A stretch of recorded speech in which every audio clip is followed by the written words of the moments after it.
ठीक है, देखो कैसे करेंगे।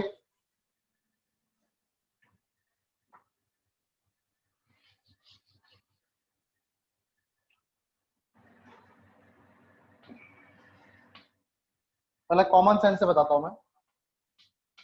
सपोज करो आपके चार्ज की वैल्यू है 10 कूलम, और 10 कूलम को आपने ब्रेक किया। अच्छा, फोर्स जो होता है किसी भी चार्ज पे वो क्या होता है, के Q1 Q2 bye r square. तो Q1 Q2 का प्रोडक्ट अगर ज्यादा होगा तो फोर्स आपका मैक्सिमम होगा। अगर ये मैक्स हुआ प्रोडक्ट तो F क्या होगा, ये मैक्सिमम होगा। तो अगर मैं इसको एक को 9 कूलम में तोड़ता हूं और एक को 1 कूलम में तोड़ता हूं, इनका प्रोडक्ट करता हूं तो वैल्यू आती है 9। Q1 Q2 की वैल्यू क्या आएगी, 9 आएगी। और अगर इसको मैं 8 कूलम, इसको 2 कूलम में तोड़ता हूं तो ये आएगी 16। 7 कूलम और 3 कूलम में तोड़ता हूं तो प्रोडक्ट की वैल्यू आती है 21। 6 कूलम और 4 कूलम तो आता है 24। फिर 5 कूलम और 5 कूलम में तोड़ूंगा तो वैल्यू आती है 25। देखो बढ़ रही है वैल्यू। फिर 4 कूलम, फिर 6 कूलम, अगेन वैल्यू क्या हो रही है, 24 आई। फिर 3 कूलम, 7 कूलम, वही वाली बात हो जाएगी 21। तो देखो सबसे ज्यादा मैक्सिमम वैल्यू कहां पर आ रही है, मैक्सिमम वैल्यू 25 आ रही है। तो 25 कब आ रही है, तो मैंने कुछ गलती लिखी है ना।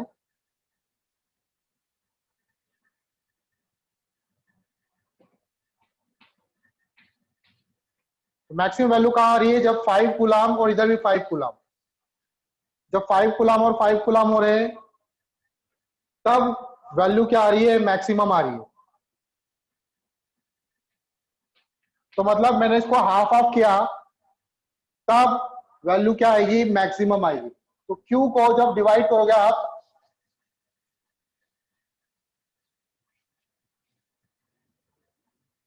Q को डिवाइड करोगे तो एक पार्ट Q/2 लोगे तो दूसरा पार्ट भी आपको Q/2 लेना है। फिर इन दोनों का प्रोडक्ट करोगे तो मैक्सिमम आएगा। ये तो आया हमारा जनरल फॉर्मूले से। अब डिफरेंशिएशन की मदद से कैसे करेंगे। सपोज करो मैंने एक पार्ट ले लिया Q, तो दूसरा पार्ट ऑटोमेटिकली क्या हो जाएगा, Q माइनस Q। अब इनके बीच में फोर्स, मान लो ये दोनों चार्जेस r डिस्टेंस पे रखे हुए हैं, तो फोर्स इक्वल टू क्या हो जाएगा, K Q into Q minus Q by r square. अब ये जो फोर्स होना चाहिए वो कैसा होना चाहिए, मैक्सिमम होना चाहिए। तो मैक्सिमा मिनिमा की कंडीशन क्या होती है, फॉर मैक्सिमा और मिनिमा, अगर आपने कहीं पढ़ा हो, याद हो डिफरेंशिएशन में, for maxima and minima differentiation dy by dx 0 होना चाहिए।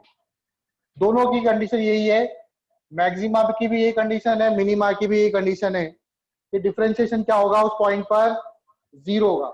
अगर ये फोर्स आपका मैक्सिमम है, सिंस F इज मैक्सिमम, तो इसका डिफरेंस भी क्या होगा, सॉरी डिफरेंशिएशन भी क्या होगा, 0 होगा। तो dF बाय dQ, किसके रेस्पेक्ट में, वेरिएबल कौन है यहाँ पे, हम Q को वेरी कर रहे हैं, अलग अलग Q की वैल्यू ले रहे हैं, तो Q को वैल्यू कर रहे हैं, Q आपका वेरी कर रहा है, तो dF by dQ equal to क्या हो जाएगा, 0। F की वैल्यू रखो यहाँ पे, थोड़ा सॉल्व कर लो इसको अंदर। तो d k Q into capital Q minus, आप चाहो तो आर स्क्वायर भी लिख दो यहाँ पे, या फिर कॉमन ले लो आर स्क्वायर को।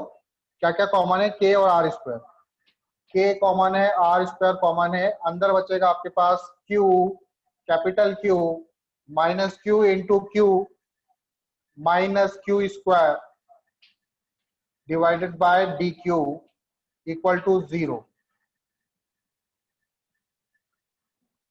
ठीक है, ये वाली टर्म 0 नहीं हो सकती, तो मतलब इनका डिफरेंशिएशन 0 आ रहा है।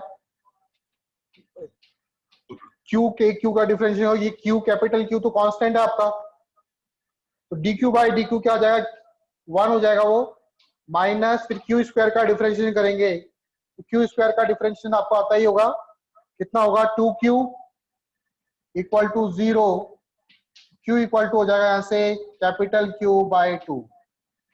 तो आपका जो स्मॉल q आया वो q बाई 2 आया, तो q माइनस q बाई 2 करोगे तो वो भी q बाई 2 आएगा। तो अगेन यहाँ पर सेम आंसर आए जो हमारे पहले वाले में आए थे। तो q बाई 2 पे अगर डिवाइड करोगे तो फोर्स क्या होगा, मैक्सिमम होगा। आई बात समझ में? सर आपने सॉल्व कैसे किया वो नहीं समझ में आया।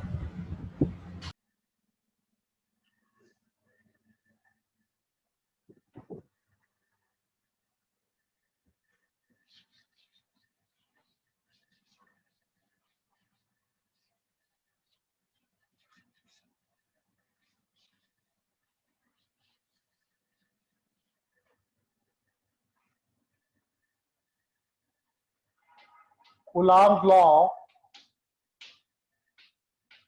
in vector form।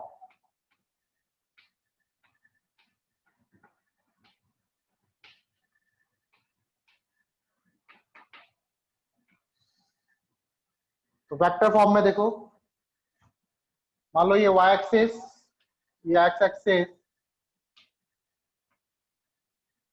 और दो चार्जेस दे रखे हैं, Q1 इधर दे रखा है और Q1 की पोजीशन दे रखी है मुझे, इसे बोलेंगे पोजीशन वेक्टर। पोजीशन वेक्टर क्या होती है, ओरिजिन के यहां से लेके यहां तक जो वेक्टर बन रहा है that is called position vector. तो R1 is the position vector of Q1। एक और चार्ज यहाँ पे दे रखा है Q2, इसकी पोजीशन वेक्टर क्या है आपकी R2। R2 is the position vector of Q2। हम लोग एज्यूम कर लेते हैं कि Q1 and Q2 are like charges. Q1 और Q2 लाइक चार्जेस है, तो एक दूसरे को क्या कर रहे हैं, रिपेल कर रही है। तो देखो ये वाला इस चार्ज पे इधर फोर्स लगाएगा, इसको क्या बोलेंगे हम लोग, ये फोर्स लग रहा है किस पर, 1 पे लग रहा है, किसके कारण, 2 पे लग रहा है, 2 के कारण। इसको बोलेंगे F12। F12 का मतलब है फोर्स ऑन 1 बाई 2। ये वाला चार्ज इस पे फोर्स लगा रहा है इस तरफ, ये फोर्स होगा फोर्स ऑन 2 बाय 1। ठीक है,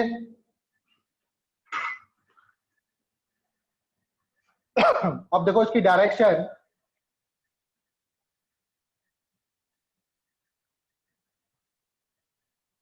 अब मुझे F12 और F21 की वैल्यू निकालनी। सबसे पहले हम लोग निकालते हैं F12। तो F12 क्या होगा आपका, K, मान लो वैक्यूम में 1/4 pi epsilon not, vector form में लिख रहा हूं, Q1 Q2। अब इसकी डायरेक्शन इधर की तरफ है, तो देखो इसको क्या लिखेंगे, R 2 से 1 जा रहा है ना, 1 2, वेक्टर लीडिंग फ्रॉम 2 to 1। अब इसको वेक्टर फॉर्म में लिखना है, तो इस वेक्टर को मैंने बोल दिया क्या, R12। दोनों के बीच में डिस्टेंस कितनी, R12। वेक्टर फॉर्म में R12 होगा। तो वेक्टर फॉर्म में कैसे लिखेंगे, देखो R12 का मैग्नीट्यूड का स्क्वायर और डायरेक्शन R12 कैप। किसी भी वेक्टर को जैसे यूनिट लगाएंगे, यूनिट वेक्टर R12 का मतलब है 2 से 1 की तरफ डायरेक्शन। R12 का मतलब है वेक्टर लीडिंग फ्रॉम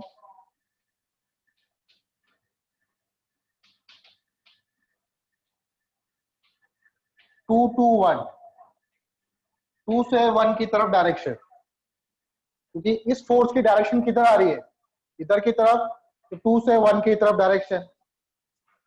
अब ध्यान से देखो, आप लोगों ने ट्राइंगल लॉ पढ़ा होगा शायद, triangle of vector addition. A vector इधर है, एक वेक्टर बी इधर है, तो इनका रिजल्टेंट कौन होता है, ये C vector, C vector equal to होता है A vector plus B vector. तो मैं ये r12 कैप निकालना चाहता हूं। यूनिट वेक्टर आप लोगों ने पता होगा, यूनिट वेक्टर कैसे निकालते हैं हम लोग। मान लो मुझे यूनिट वेक्टर निकालना हो, कोई ए कैप निकालना हो, तो ए कैप बराबर क्या होता है, ए वेक्टर को डिवाइड कर दो ए वेक्टर के मैग्नीट्यूड से। सुना है कभी? यूनिट वेक्टर कैसे निकालते हैं हम लोग, किसी भी वेक्टर को उसके मैग्नीट्यूड से डिवाइड कर दोगे तो यूनिट वेक्टर निकल जाएगा। तो r12 वेक्टर यूनिट वेक्टर क्या होगा आपका, r12 यहां पे लिखता हूं मैं, इसको फर्स्ट बोल दो अभी आप।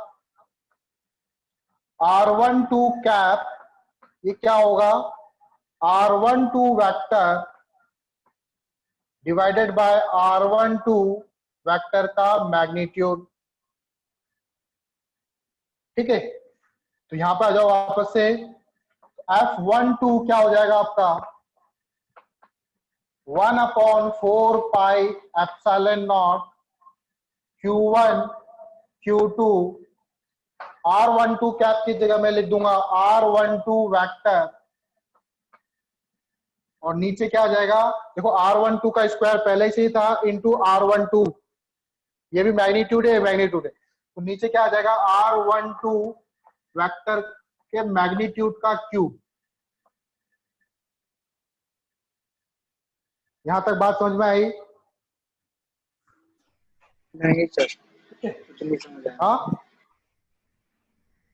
नहीं सर, समझ नहीं आया मेरे को। यहां समझ में नहीं आया? नहीं।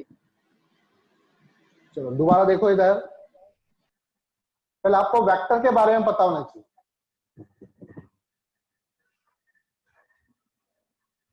ये चीज समझ में आई? f12 इसको वेक्टर फॉर्म में लिखना है, तो मेरा जो फोर्स लग रहा है, फोर्स की डायरेक्शन किधर है, 2 से 1 की तरफ। Yes sir. अब जैसे मैंने कोई वेक्टर लिखा, मान लो 10 न्यूटन का फोर्स लगाया, इसकी डायरेक्शन किधर है, पता चल रहा है क्या? मैंने बोला इसकी डायरेक्शन x की तरफ है, तो मैं क्या लिखूंगा, 10 i कैप। जब मैं ये यूनिट वेक्टर लगा देता हूं मैग्नीट्यूड के साथ, तब ये वेक्टर फॉर्म में कन्वर्ट हो जाएगा। अभी ये वेक्टर फॉर्म में नहीं है, ये सिर्फ मैग्नीट्यूड को रिप्रेजेंट कर रहा है, 10 न्यूटन। 10 आई कैप लगाने पर अब ये आपका वेक्टर बन गया, अब ये वेक्टर फॉर्म में। उसी तरह से मुझे इसको यूनिट वेक्टर में रिप्रेजेंट करना है। r12 क्या है आपका, इन दोनों वेक्टर के बीच की डिस्टेंस। कोई भी जो वेक्टर होता है उसकी जो टेल होती है, वो टेल क्या रिप्रेजेंट करती है, मैग्नीट्यूड को। यहां से लेके यहां तक की लेंथ क्या रिप्रेजेंट कर रही है, मैग्नीट्यूड को। तो ये मेरा एक वेक्टर है r12, यहां से लेके यहां तक की जो लेंथ होगी वो क्या, इन दोनों के बीच की डिस्टेंस, इनका मैग्नीट्यूड रिप्रेजेंट करेगा। r12 का मैग्नीट्यूड क्या रिप्रेजेंट करेगा, इन दोनों चार्जेस के बीच की डिस्टेंस।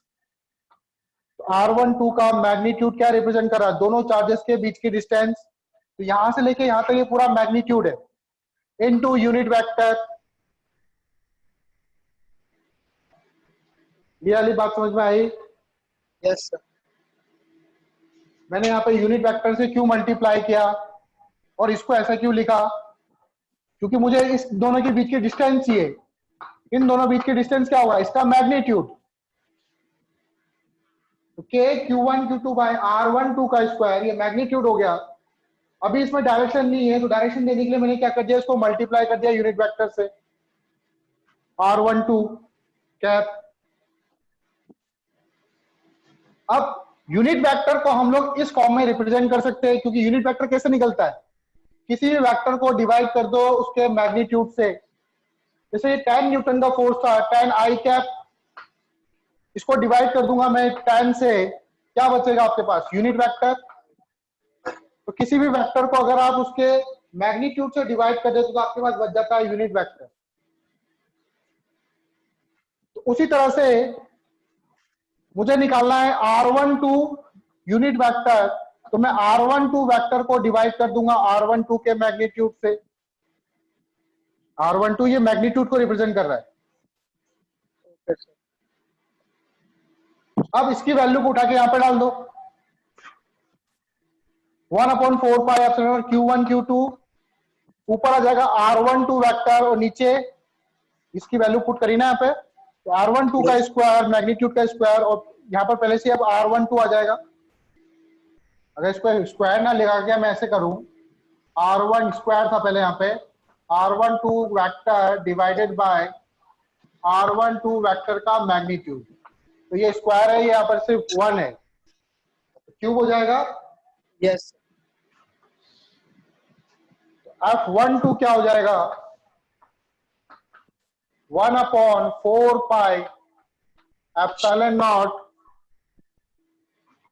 Q1 Q2 R12 का मैग्नीट्यूड का क्यूब इंटू R12 वेक्टर, ठीक है, इंटू R12 वेक्टर, ठीक है, दिखाई दे रहा है आप लोगों को।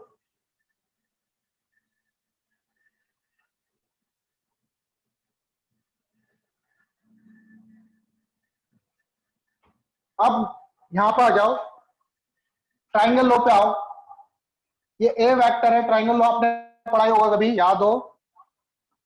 दोनों वेक्टर को इस तरह से प्लेस करो कि एक का हेड दूसरे के टेल पे कोइंसाइड करे, तो ए वेक्टर का हेड है और बी वेक्टर का टेल है, इन दोनों का रिजल्टेंट किधर होगा, ये आपका आर वेक्टर बोल दो या सी बोल दो इसको, सी जो होगा वो सम किसका होगा, ए वेक्टर प्लस बी वेक्टर का, सी इज द सम हो गया किसका, ए वेक्टर प्लस बी वेक्टर।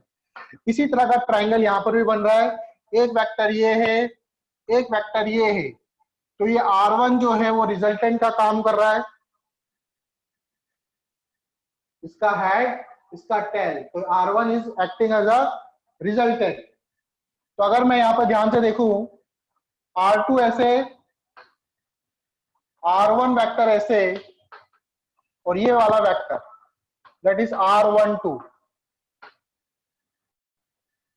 तो R2 vector plus R12 vector का सम क्या होगा, R1 vector, R1 vector equal to हो जाएगा R12 plus R2 vector.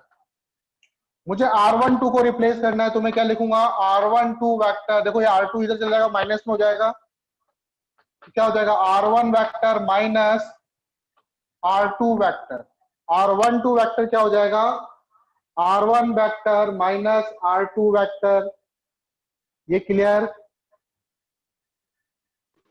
Yes Chandra's clear है यहां तक।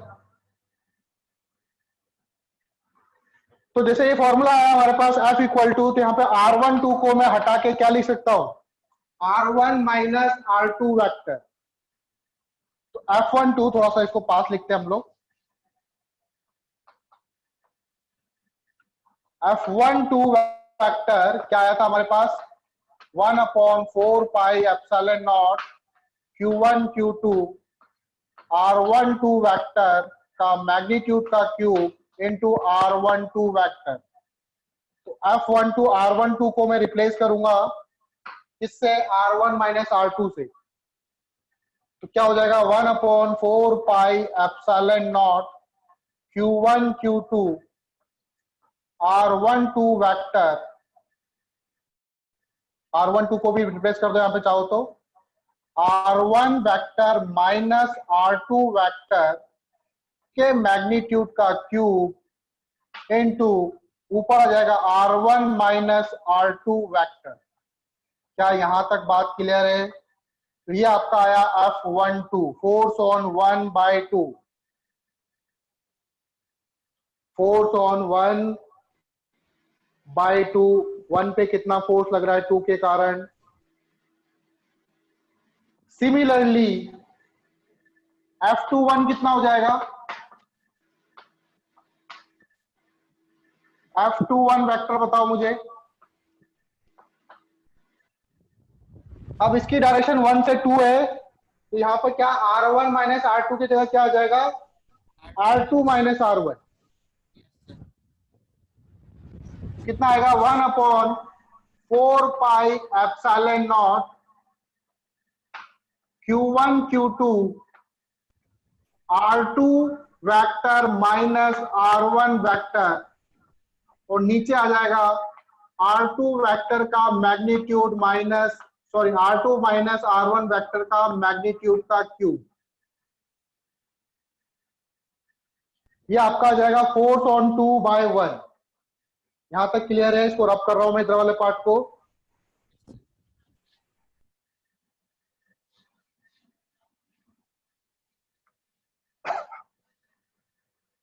अच्छा, ये जो मैग्नीट्यूड है, अब यहां से लेके यहां तक की लेंथ निकालो कि यहां से लेके यहां तक की लेंथ निकालो, दोनों की लेंथ बराबर होगी। R1 माइनस R2 वेक्टर के मैग्नीट्यूड या R2 माइनस R1 वेक्टर का मैग्नीट्यूड दोनों इक्वल है।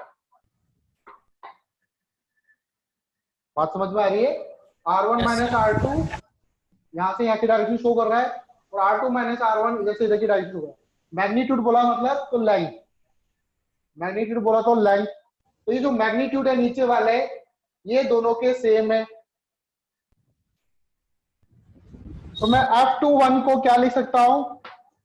F21 वेक्टर को लिख सकता हूं मैं 1/4 pi epsilon not Q1 Q2, इसको लिख सकता हूं मैं R1 vector minus R2 vector के का मैग्नीट्यूड इंटू क्यूब। लेकिन ऊपर चेंज नहीं कर सकता, ऊपर मैग्नीट्यूड नहीं है, ऊपर R2 माइनस R1 है, R2 माइनस R1। तो दोनों में जो मैग्नीट्यूड है, दोनों का मैग्नीट्यूड सेम आ रहा है। एक में आ रहा है R2 माइनस R1 और एक में आ रहा है R1 minus R2। R1 minus R2 इस तरफ डायरेक्शन शो कर रहा है, R2 माइनस R1 इस तरफ की डायरेक्शन शो कर रहा है। ठीक है, तो दोनों में क्या अंतर है? सिर्फ डायरेक्शन का अंतर है। तो मैं लिख सकता हूं इसको, ये कौन सी इक्वेशन, वो फर्स्ट थी ना, ये सेकंड बोल दो, इसको बोल दो third. From second and third, from equation second and third, second और थर्ड इक्वेशन को देखोगे, अगर मैं इसको दोनों को इक्वल करना है तो मुझे इसके आगे माइनस लगाना पड़ेगा। माइनस अंदर जाएगा तो R1 माइनस R2 हो जाएगा। तो मैं लिख सकता हूं F12 वेक्टर इक्वल होगा माइनस F21 वेक्टर के। तो दोनों फोर्सेस इक्वल है लेकिन डायरेक्शन क्या है? अपोजिट है। तो इसका मतलब जो कूलॉम्स लॉ है वो न्यूटन्स के थर्ड लॉ को फॉलो करता है। इसका मतलब क्या है? Coulomb's law follow Newton's third law.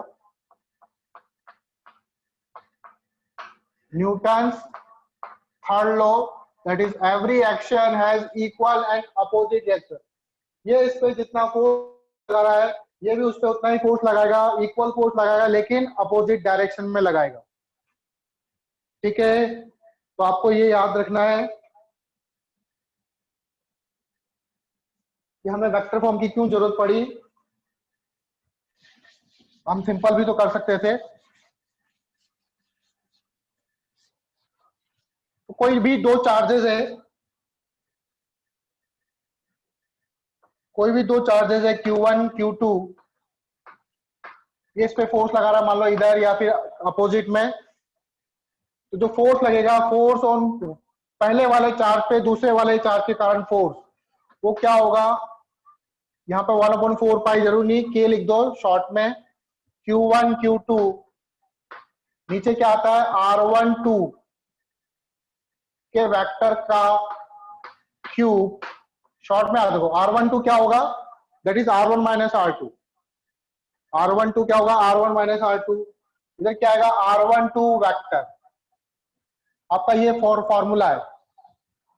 R12 कैसे निकालोगे? R12 निकालने के लिए R1 minus R2 position of one minus position of two. Suppose करो कोई चार्ज है यहां पर, अभी मैं क्वेश्चन लेता हूं, चलो इसके बाद।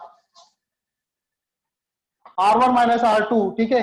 R12 क्या होगा, R1 माइनस R2, R21 होगा तो R2 minus R1। Q1 and Q2 should be put with sign. Q1 and Q2 को आपके साइन के साथ पुट करना है, should be put with sign, तभी आपका आंसर सही आएगा। क्यों? क्योंकि लाइक चार्ज है तो रिपेल करेंगे, लेकिन अनलाइक चार्ज है तो डायरेक्शन हमारी अपोजिट हो जाएगी। और हमने फॉर्मूला कौन सा डिराइव किया था, हमने तो लाइक चार्जेस के हिसाब से डिवाइड किया था।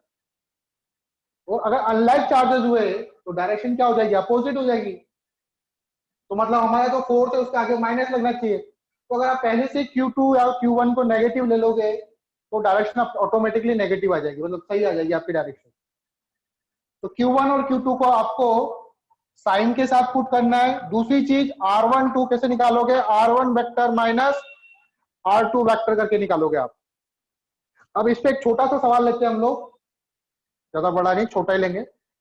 रब कर रहा हूं उसको मैं।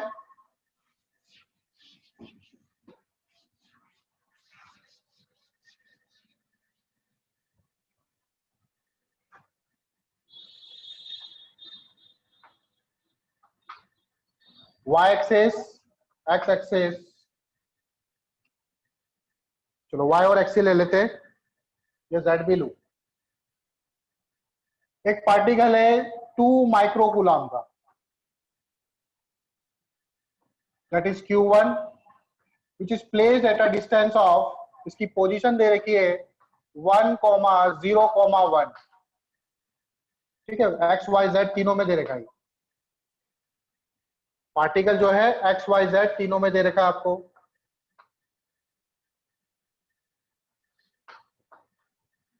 एक और चार्ज पार्टिकल है यहाँ पे Q2, इसकी वैल्यू ले लेते हैं -1 माइक्रोकूलम, और इसकी पोजीशन वेक्टर दे रखी है आपको 2,0, 2,1,0। किस पे फोर्स निकाले, 1 पे 2 के कारण या 2 पे 1 के कारण? चलो आप 1 2 ही निकालो। फोर्स ऑन 1/2, ये कितना होगा निकालना है हमको। इस पर कितना फोर्स लगेगा वेक्टर फॉर्म में निकालना है।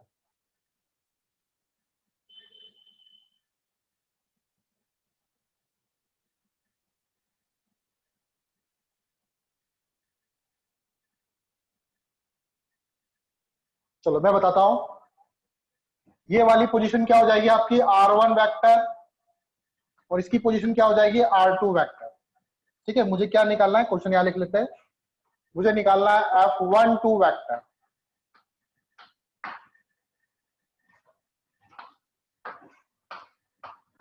तो F12 का पहले फॉर्मूला लिख दो। F12 का फॉर्मूला क्या होता है, force on 1/2, that is K Q1 Q2 by R12 vector का मैग्नीट्यूड का क्यूब R12। ठीक है, R1 कितना होगा, R12 आपका क्या होता है, that is R1 minus R2। तो R1 वेक्टर कितना होगा, इसके कोऑर्डिनेट है 1 0 1 तो 1 I cap plus 0 J cap plus K cap, ये इसके कोऑर्डिनेट हो जाएंगे, मतलब R1 वेक्टर की फॉर्म में। R2 वेक्टर कितना हो जाएगा, that is 2 I cap plus J cap plus 0 K cap plus 0 K cap. R1 minus R2, R1 minus R2 करो, R1 vector minus R2 vector, I cap minus 2 I cap minus I cap होगा, minus J cap होगा plus K cap होगा। R1 minus R2, I वाला केवल I से minus होगा, minus J cap हो जाएगा और प्लस K कैप हो जाएगा। इसका मैग्नीट्यूड निकालो। मैग्नीट्यूड निकालना आता है कोफिशिएंट ऑफ I का स्क्वायर, कोफिशिएंट ऑफ J का square plus coefficient of K का स्क्वायर, -1 का स्क्वायर, -1 का स्क्वायर, फिर कोफिशिएंट ऑफ J कितना है, 1 का स्क्वायर का अंडर रूट, ये कितना आएगा, शायद √3 आएगा। बस इनकी वैल्यू को उठा के यहाँ पे डाल दो, आंसर आ जाएगा। F इक्वल टू K की वैल्यू कितनी होती है, वैक्यूम के लिए ले रहे हैं हम लोग, के की वैल्यू होती है 9 इंटू 10⁻⁹। Q1 कितना है 2 माइक्रोकुलाम। 2 माइक्रोकुलाम मतलब 2 इंटू 10⁻⁻6। माइक्रो मतलब होता है -6। 9 into 10⁻⁹ Q into 2 into 10⁻⁻6। Q2 कितना है -1 माइक्रोकुलाम। तो -1, मैंने कहा था Q1 Q2 को साइन के साथ रखना है। माइक्रोकुलाम है तो 10⁻⁻6। R1 माइनस R2 कितना है आपके पास -i cap -j cap plus k cap. रख दो इसको -i cap -j cap plus k cap divided by whole divided by √3 का क्यूब। √3 का क्यूब सॉल्व कर दो, आंसर आ जाएगा। माइनस साइन को ले जाओ तो i कैप प्लस का, j कैप प्लस का और k माइनस का हो जाएगा। F12 वेक्टर 9 2 जा 18, 10⁻⁻6 -6 -12 प्लस 9 -3, नीचे हो जाएगा 3√3, क्योंकि √3 इंटू √3 3 हो गया और एक √3 बच गया आपके पास। ये कितना हो जाएगा i cap plus j cap minus k cap. काटना चाहो काट दो, 3 6 जा 18 और फर्दर कटेगा 2√3 आ जाएगा। √3 से 6 2√3 10⁻⁻3 i cap plus j cap minus k cap Newton. ये आपका फाइनली आंसर आ गया। ठीक है पीयूष।